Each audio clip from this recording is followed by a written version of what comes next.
मानी हमारे अंदर होनी चाहिए।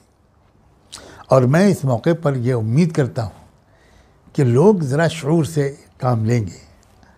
छोटे छोटे दुकानदार इस वक्त बहुत परेशान हैं। अब ऑनलाइन ख़रीदारी और मॉल्स में जाकर ख़रीदारी का एक फ़ैशन है।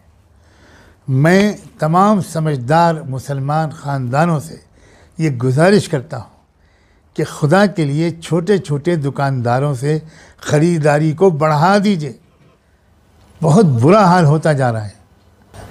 तो हमें ये शऊर होना चाहिए कि जो गरीब और मज़लूम तबके के दुकानदार हैं, छोटे छोटे दुकानदार, इन दुकानों से हमें रोज़मर्रा का सौदा या ज़रूरियात ज़िंदगी इनसे लेनी चाहिए।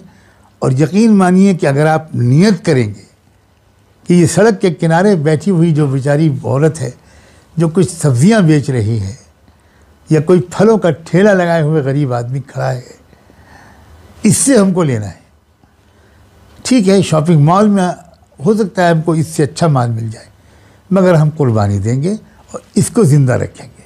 ये बहुत बड़ी नेकी होगी आपकी। इस नीयत पर इंशाअल्लाह मग़फ़िरत भी होगी और दुनिया और आखिरत की नेमतों के देने का हमारा और आपका करीम रब फैसला फरमाएगा। बस मैं